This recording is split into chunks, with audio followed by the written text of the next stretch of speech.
하나님 말씀 요엘서입니다. 호세아 다음에 요엘서 2장 28절에서 32절까지입니다.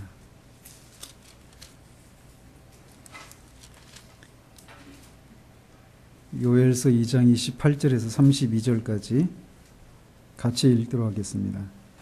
그 후에 내가 내 영을 만민에게 부어주리니 너희 자녀들이 장래일을 말할 것이며 너희 늙은이는 꿈을 꾸며 너희 젊은이는 이상을 볼 것이며 그때 내가 또 내 영을 남종과 여종에게 부어줄 것이며 내가 이적을 하늘과 땅에 베풀리니 곧 피와 불과 연기 기둥이라.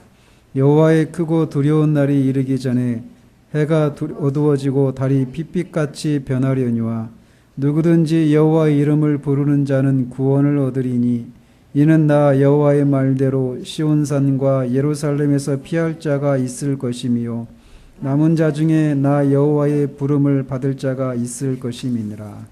아멘. 예, 이제 이 호세아서부터 그 말라기까지 12선지서가 있는데 여기는 소선지서로 이렇게 분류가 됩니다. 그래서 왜 그 앞에 있는 건 대선지서고 뒤에는 소선지서느냐? 양이 성경이 양이 작기 때문에 소선지서로 이렇게 불리는데 그러다 보니까 이제 그 우리가 이제 오예배 때 하는 이것도 점점 이제 양이 이렇게 점점 줄어들어서 시간이 오예배 시간이 점점 이렇게 짧아져 갈 거예요. 그래서 이제 2개씩 묶어서 그렇게 하는 방법을 취하든지 좀 제가 그럴 때도 있을 것 같아요. 시간을 봐가지고 오늘은 요엘서만 할 겁니다. 아니 왜? 네. 요엘서는 아무튼 오늘 짧아요. 복음이죠. 요엘서는 요엘이라고 하는 이름이 여호와는 하나님이시다 이런 뜻입니다. 그래서 그런 뜻의 이름을 가진 브드엘의 아들 요엘 선지자가 기록한 성경입니다. 근데 이제 이 책의 저자인 요엘에 대해서는 이 책 이외에는 알 수 있는 내용이 거의 없어요. 다만 이제 이 책에서 그가 유다와 예루살렘에 대해서 언급하고 있는 것도 제사장의 활동과 성전에 대해서 그가 가지고 있는 그런 지식들을 감안한다면 아마도 그는 예루살렘 출신의 유다 지파 사람이었을 것이다 이렇게 추정은 됩니다. 그렇지만 제사장과 장로에 대해서 언급하고 있는 것을 보면 요엘은 제사장도 아니었고 장로도 아니었던 그런 사람으로 보여요. 그래서 예루살렘 출신의 유다 지파 사람이면서 제사장도 장로도 아닌 그런 사람이다. 브드엘의 아들이다. 이렇게만 이 책을 통해서만 알 수 있는 정도가 그렇습니다. 근데 이제 이 요엘서가 언제 기록이 되었느냐 이거에 따라서 바벨론의 포로로 잡혀가기 전 훨씬 이전인 주전 9세기 바벨론의 포로로 언제 잡혀갔죠? 주전 586년 586 요주세요. 뭐 386세대, 486세대, 586 기계잖아요. 586 이렇게 외우시면 돼요. 어떤 학자들은 587년으로 이렇게 말하기도 하는데 1년 정도의 그런 차이는 있습니다. 근데 어쨌든 그러니까 주전 6세기잖아요, 그때. 그죠? 근데 이제 그 바벨론의 포로로 잡혀가기 훨씬 이전인 주전 9세기 정도에 기록이 되었다. 이런 견해도 있고 어떤 사람들은 포로에서 돌아온 이후인 4세기로 본다. 주전 4세기다. 이렇게 보는 사람도 있습니다. 근데 이제 대부분, 그래서 이렇게 어느 시기에 기록이 됐는가에 대해서 이렇게 합의가 되어 있지 않은데, 다음과 같은 이유로 바벨론의 포로로 잡혀갔다가 돌아온 이후로, 이후에 기록이었다 이렇게 고소하는 입장에서는 이런 근거를 이런 식으로 제시해요. 먼저는 3장 2절 3절에 보면 이런 말씀이 있어요. 내가 만국을 모아 데리고 여호사밧 골짜기에 내려가서 내 백성 곧 내 기업인 이스라엘을 위하여 거기에서 그들을 심문하리니 이는 그들이 이스라엘을 나라들 가운데 흩어버리고 나의 땅을 나누었음이며 이렇게 말하고 있어요. 또 제비 뽑아 내 백성을 끌어가서 이 얘기가 어떤 얘기 같아요? 이 바벨론 포로 때 이 얘기를 이렇게 얘기하고 있는 것처럼 보인단 말이에요. 그래서 근데 이게 과거에 일어난 사건으로 보입니까? 그렇게 할 것이라고 이렇게 말하고 있어요. 과거에 이들이 그렇게 한 것에 대해서 심판하시나 이렇게 말씀하고 있어요. 그래서 이 바벨론 포로 사건이 과거의 사건으로 취급되고 있다라는 거예요. 그러니까 이 요엘서는 바벨론 포로에서 돌아온 이유다 이렇게 주장하는 첫 번째 근거가 이겁니다. 또 두 번째로 또 3장 17절에 보면 이런 말씀이 있어요. 그런즉 너희가 나는 내 성산 시온에 사는 너희 하나님 여호와인 줄 알 것이라.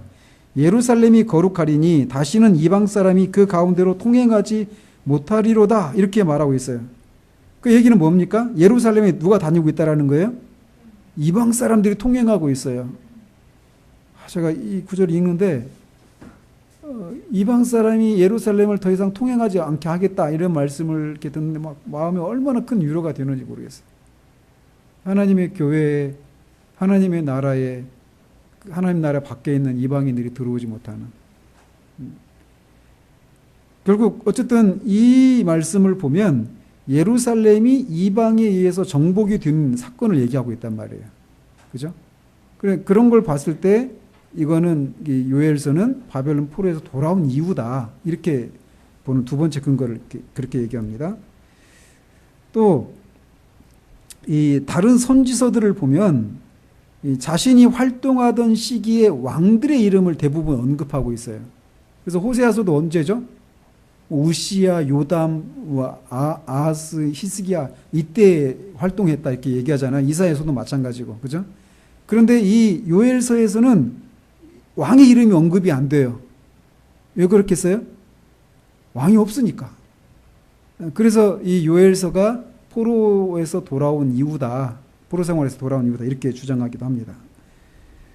또 성전에서의 제사 활동은 이 적극적인 그런 역할을 하는 반면 호세아서와 아모스서에서 언급된 우상 숭배와 혼합주의에 대한 선지자적인 어떤 그런 규탄은 존재하지 않는다라는 거예요. 그러니까 포로로 잡혀가기 전에 이스라엘 상황은 성전 제사를 드리고 있었죠. 근데 성전 제사를 드리면서 또 뭐 했어요? 다른 우상을 섬기는 혼합주의에 대해서 계속 선지자가 질타했는데 이 요엘서에서는 그런 게 없다라는 거예요. 그러니까 언제 그런 게 없었어요? 바벨론 포로에서 돌아오고 나서는 혼합주의 이런 게 없었어요. 성전 제사가 회복되고 성전 제사는 성실하게 드리느냐 안 드리느냐 이런 문제였지 혼합주의적인 이런 문제는 없었단 말이에요.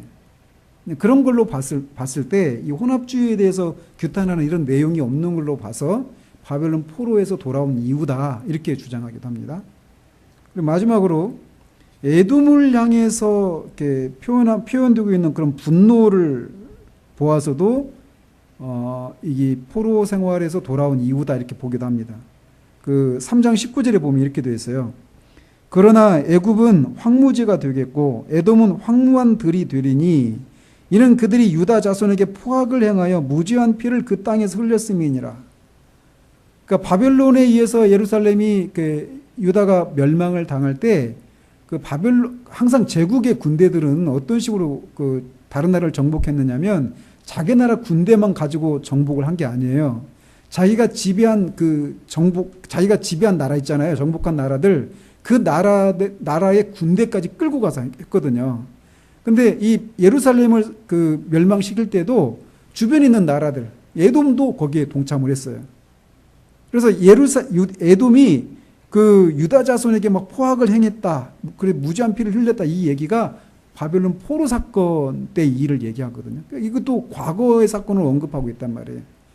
이런 것으로 봤을 때 요엘서는 포로 생활 이후에 기록된 책이다 이렇게 주장을 하고 있어요. 근데 어쨌든 그럼에도 불구하고 합의된 내용은 아니다라는 것입니다. 요엘서는 예언서입니다. 그래서 예언서는 항상 심판에 대한 예언, 그다음에 구원에 대한 예언, 이 두 가지 요소가 같이 공존해요. 근데 이 요엘서도 시의 형태로 되어 있습니다. 요엘서. 우리 성경에는 그렇게 안 되어 있죠. 근데 시로 되어 있어요. 시로.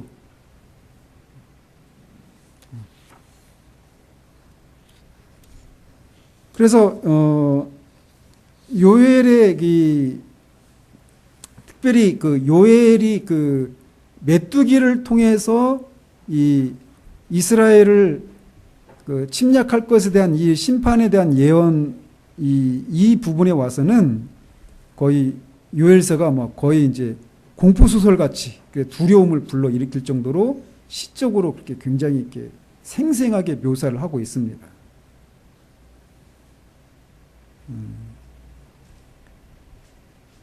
그래서 이 저자가 어떤 자연학자나 이런 사람이 아님에도 불구하고 이런 사람이 아니라 선지자임에도 불구하고 이 요엘서에는 자연에 대한 묘사가 매우 많이 이렇게 등장하고 있다라는 것입니다. 그리고 이 요엘서의 가장 두드러진 어떤 문해적인 특징은 요엘의 상상력이 문자적인 메뚜기를 메뚜기 네 가지 종류 있거든요.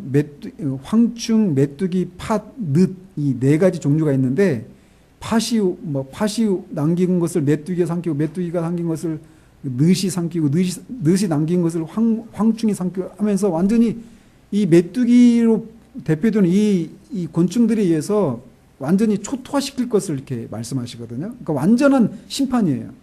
남아 남는 게 없습니다. 완전히 푸른 채소 이런 것들은 다 열매 다 없어버리는 것이죠. 그래서 그런 문자적인 메뚜기를 이중적인 방식으로 묘사를 하는 거예요. 메뚜기에 의해서 예루살렘을 심판하는 것을 문자적으로도 이해할 수 있고, 이 메뚜기를 어떤 이방 아주 포악한 이방에 의해서 예루살렘이 멸망될 것을 이렇게 묵시적으로 이중적인 그런 장치로 심판을 예언하고 있는 그런 문학적인 특징이 있다라는 것입니다.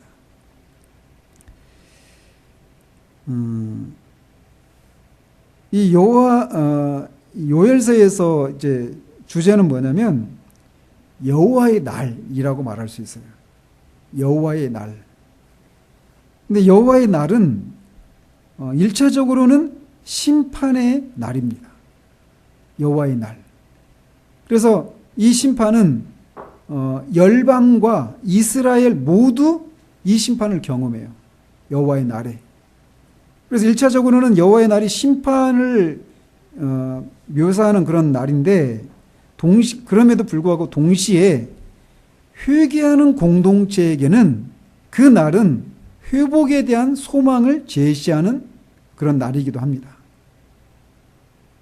그래서 궁극적으로 여호와의 그 언약적인 신실하심이 풍요와 보호, 그러니까 이 메뚜기 떼로 묘사된 그 이중적인 장치가 있다고 그랬잖아요. 메뚜기 떼가 문자적으로 메뚜기에 의해서 있게 될 그런 심판이기도 하고, 또 이방 메뚜기처럼 포악한 이방에 의한 심판, 이런 이중적인 의미가 있다고 그랬잖아요.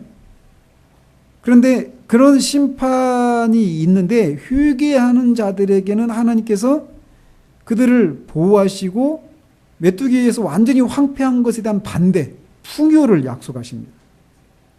그리고 그들 가운데 하나님이 거하실 것을 약속하는 것으로 약속하는 내용이 담겨 있어요. 그래서 궁극적으로는 이 요엘서도 심판이 메시지가 아니라, 심판이 궁극적인 그런 지향하는 지점이 아니라 이 회개하는 하나님의 백성들을 향한 하나님의 회복입니다. 그리고 그들 가운데 하나님이 거하시겠다라는 거예요.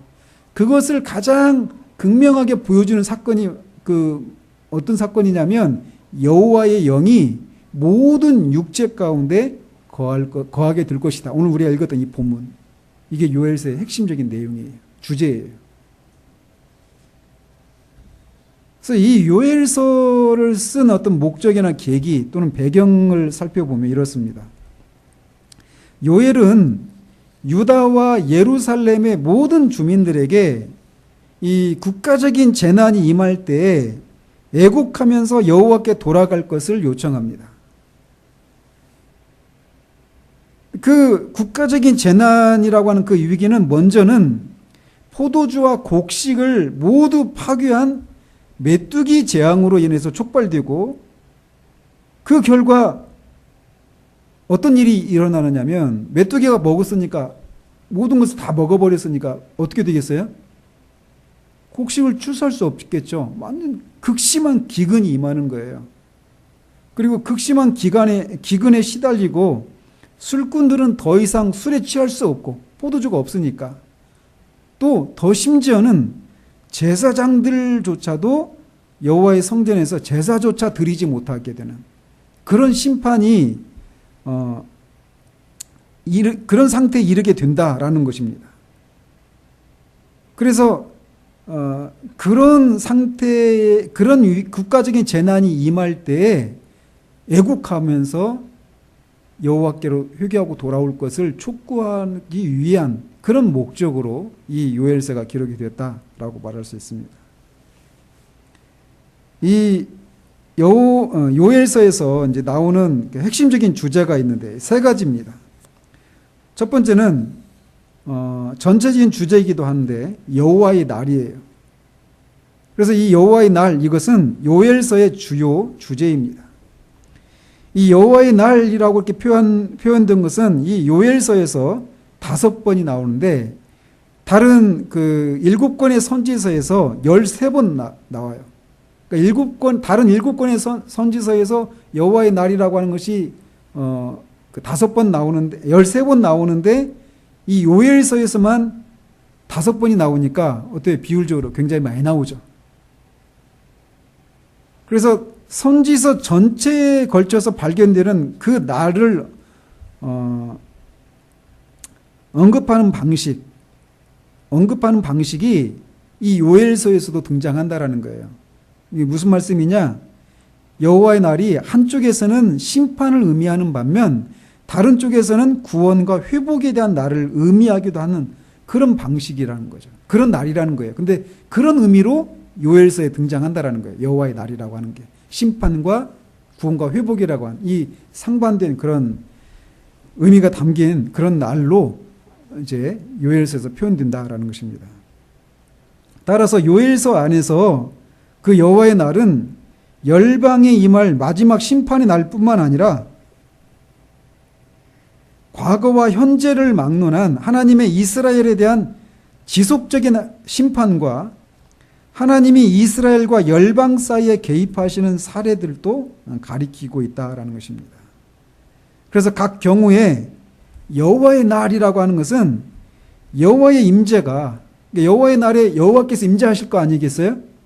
여호와의 임재하시는데 그 임재가 각각의 경우에 다르게 임재하신다라는 거예요. 한편에는 심판으로, 또 한편에는 구원과 복을 가져다주는 그런 방식으로 여호와의 임재가 임한다라는 거예요. 우리가 우리 실론 배웠잖아요. 실론에서 하나님이 어디나 계시잖아요. 그런 실존을 뭐라고 했죠? 그러니까 그러니까 하나님이 존재론적으로 모든 곳에 현존하신다 이렇게 말을 했잖아요. 모든 곳에 하나님이 계셔요. 천국에도 계시고 지옥에도 계셔요. 지옥에 하나님이 안 계신 게 아니란 말이에요. 하나님이 계셔요. 근데 나타나시는 방식, 임재하시는 방식이 다르죠. 천국에서는 사랑과 거룩하심으로 나타나셔요. 근데 지옥에는 공의로 임재하신단 말이에요. 그러니까 그것이 두려운 곳이 되는 거죠. 심판의 장소가 되는 거죠. 그런 것처럼 여호와의 날에 여호와께서 임재하셔요. 근데 그 여호와의 날이, 여호와의 임재가 한편에서는 구원의 의미로 임재하셔요. 구원의 방식으로. 또 한편에서는 심판하시기 위해서 여호와께서 임재하신다. 된다라는 것입니다. 이 두 가지 방식으로 이 여호와의 날이 이 두 가지 방식으로 이렇게 묘사되고 있는데 어떻습니까? 이렇게 여호와의 심판이 임할 때 아주 조용하겠어요? 여호와의 심판이 임하는 그곳이 절대로 조용할 수 없겠죠. 극도의 두려움과 혼란이 임할 거예요. 그죠? 그런데 그 또 동일한 그 여호와의 날에 여전히 하나님의 백성이 피할 곳이 어디라는 거예요? 여호와라는 겁니다. 그 심판이 임하는 그 극도의 두려움과 혼란의 때에도 여전히 여호와는 하나님의 백성들에게 피난처가 되신다라는 거예요. 왜? 그 여호와, 심판하시기 위해서 임하신 그 여호와는 또 동시에 하나님의 백성들을 구원하시기 위해서 임재하시기 때문에. 그러니까 여기에 하나님의 백성들이 시편에서도 그런 얘기하잖아요. 하나님의 백성들이 하나님의 백성이 아닌 사람들과 어떤 방식으로 구별되는가를 얘기하면서 이거를 얘기하는 거예요. 세상의 흉흉한 소문에 두려워하지 않는 거예요. 이 평창 올림픽 끝나고 나면 미국이 북한을 선제 타격한다 이런 얘기 막 있잖아요. 그죠? 그런 얘기 들을 때 불안하잖아요. 모르죠. 어떻게 될지 모르죠. 근데 어떤 전쟁이 임하고 아무튼 여호와의 날에 열방을 심판하시는 그 날이 오면 이 세상은 극도로 혼란을 겪을 거예요. 말할 수 없는 두려움과 혼란 속에 사람들이 빠져들게 될 거예요. 그런데도 여호와의 백성들이 두려워하지 않을 이유가 뭐냐? 그 여호와가 심판하시기 위해서 오시는 여호와는 당신의 백성들을 구원하시기 위해서도 오신다라는 거예요. 그러니까 그런 흉흉한 소식에도 하나님의 백성들이 요동하지 않을 수 있는 근거가 바로 거기 있는 거예요. 그래서 여호와의 날이라고 하는 이 핵심적인 이 주제가 이 요엘서의 첫 번째 핵심적인 주제이고 두 번째로는 회개입니다. 회개. 그래서 공동체 전체가 여호와께 부르짖고 여호와를 바라본다면 심판을 피할 수도 있다라는 것입니다. 그런데 단지 외적인 행동으로가 아니라 외적인 행동으로만 회개를 하는 것이 아니라 진실하게 전 인격을 다해서 회개할 때 그렇게 된다라고 얘기하는 거예요. 그거를 어떤 식으로 표현하느냐면 옷을 찢지 말고 마음을 찢고 여호와께로 돌아와라 이렇게 말을 해요. 마음을 찢는다라고 하는 것, 옷을 찢는다라고 하는 것은 뭐예요? 그러니까 이스라엘 백성들이 자신의 죄를 회개한다라고 하는 표가 외적인 표가 뭐냐면 베옷을 입고 머리에 재를 뒤집어 쓰고 막 옷을 찢는 거예요. 근데 그런 거 말고 외적으로 회개하는 것 말고 너희들이 마음을 찢고 오라 라고 말씀하셔요. 선제를 통해서. 즉 그런 그 혼란 속에서 이 공동체 전체가 그렇게 진실한 그런 회개를 하고 하나님께 돌아올 때 이 심판을 면할 수 있다라고 하는 것을 얘기하고 있다라는 것입니다. 그리고 또 하나 그 핵심적인 주제가 무엇이냐면 그들 가운데 계신 여호와예요. 백성들이 살아있는 믿음을 가지고 회개하는 것은 매우 중요합니다. 그렇지만 하나님이 심판에서 복으로 돌아서시는 이유는 언약을 지키시는 하나님의 성품을 표현하는 것이에요. 즉 그들이 회개하고 돌아왔기 때문에 하나님이 그들을 회복시키시고 심판 가운데서 구원하신다라고 말할 수 없다라는 거예요. 뭐가 문제라는 겁니까? 언약에 성실하신 하나님의 성품이 먼저라는 거예요. 그런 하나님이시기 때문에 회개하고 돌아오는 것이 돌아올 때 심판에서 피할 수 있는 것이 가능하다라는 것입니다. 그래서 하나님은 그렇게 회개하고 돌아오는 자들과 그런 자기 백성 가운데 거하시겠다라고 하는 것을 약속하셔요. 그런데 그거를 요엘서에서 그게 극명하게 드러내는데 요엘서뿐만 아니라 구약 전체에 걸쳐서도 그런 내용들이 두드러지게 나타나고 있는데,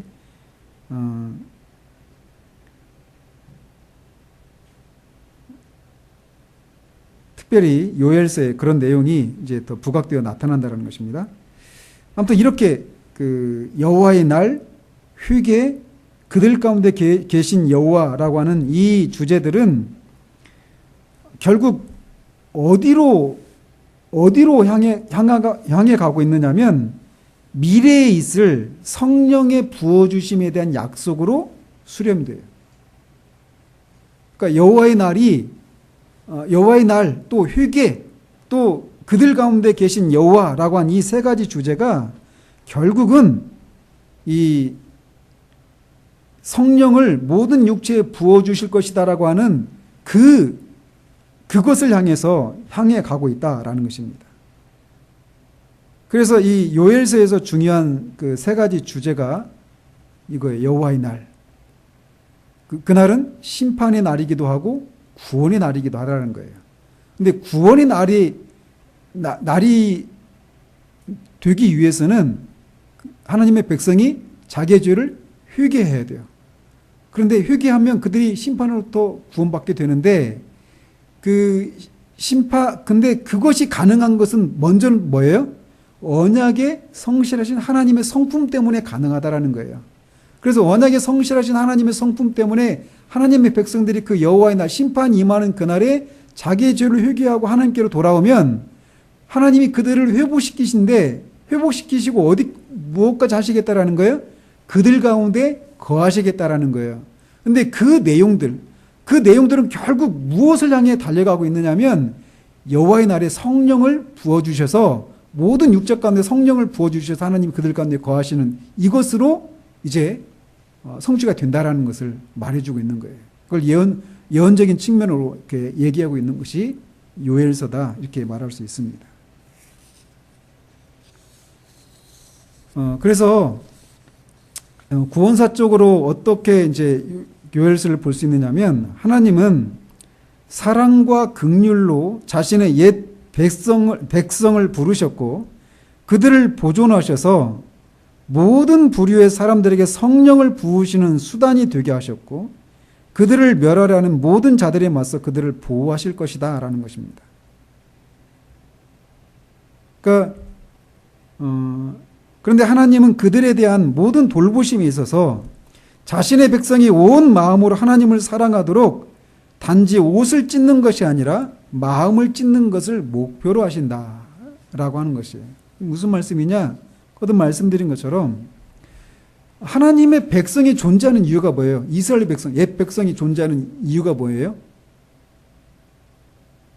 이 이스라엘의 존재의 이유는 어디로까지 거슬러 올라갑니까? 누구에게까지 거슬러 올라가요? 아브라함에게로 올라가는 거예요. 아브라함에게 하나님이 약속하셨어요. 뭐를요? 내가 내 씨를 통해서 내 후손을 통해서 모든 열방이 복을 받게 하겠다. 내 후손을 통해서 모든 민족이 구원을 받게 하겠다. 이게 아브라함의 언약의 핵심적인 내용이에요. 근데 이 아브라함의 후손이 누구예요? 궁극적으로는 예수 그리스도시죠. 그죠? 근데 그 아브라함의 후손이 오게 될 궁극적으로는 예수 그리스도를 가리키는데 이 아브라함의 후손에 의해서 건설된 하나의 나라가 있죠. 신정국가. 이스라엘이란 말이에요. 그 그러니까 이스라엘의 존재 이유는 뭐예요? 이 아브라함에게 약속하신 것들을 성취할 도구가 되는 거예요. 그러니까 근데 이 백성들은 어땠어요? 하나님의 약속에 성실했나요? 성실하지 않았어요. 불순종했단 말이에요. 근데 그 불순종한 하나님의 옛 백성들을 하나님께서 심판하시는 것으로 끝나는 것이 아니라 그들을 다시 부르시는 거예요. 다시 부르셔서 모든 민족에게 성령을 부어주실 그런 수단으로 다시 그들을 회복시키시는 일을 하시겠다라는 거예요. 근데 그렇게 하기 위해서 이 하나님의 백성들을 돌보시겠다라는 거예요. 근데 이들은 어떤 백성? 불순종한 백성들인데.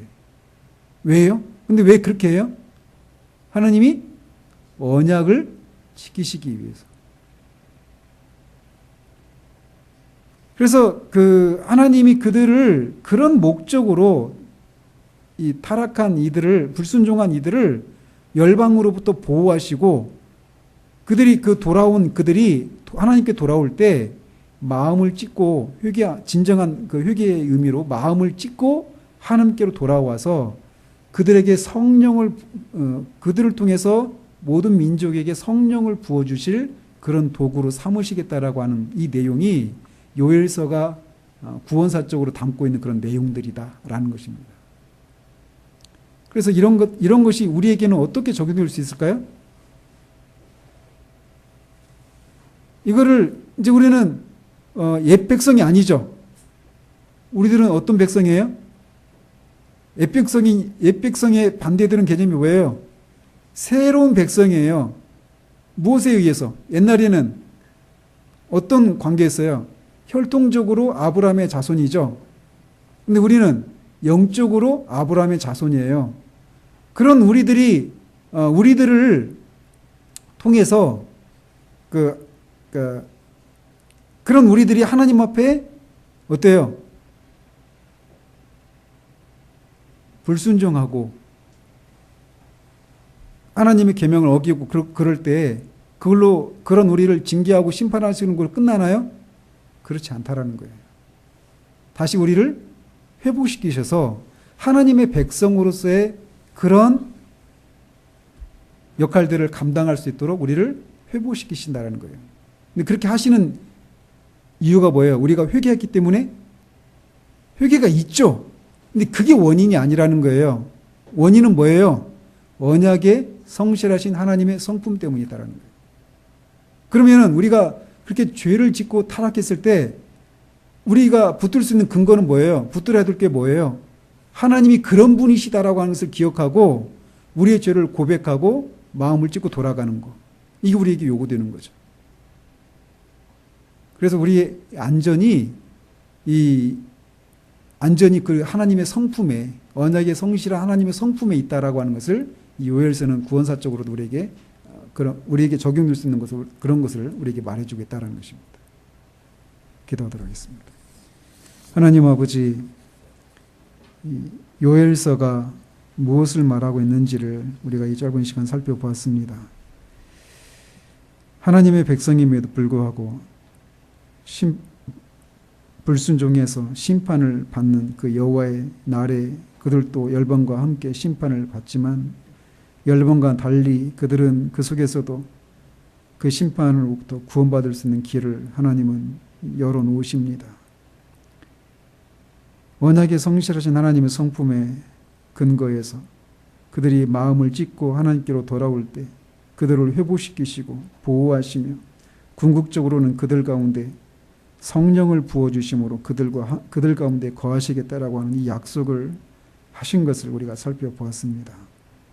우리도 하나님이 그렇게 언약에 성실하신 분이시다라는 사실들을 기억함으로 우리가 하나님 앞에 성실하게 또 충성된 모습으로 살지 못한 그때라도 그 하나님의 언약에 성실하신 하나님의 성품을 기억하고 우리의 마음을 찢고 하나님께로 돌아가서 하나님이 우리 가운데 여전히 거하신 그 실제들을 드러내고 또 누리며 살아가는 그런 삶이 우리 가운데 있도록 주님 도우시기를 원합니다.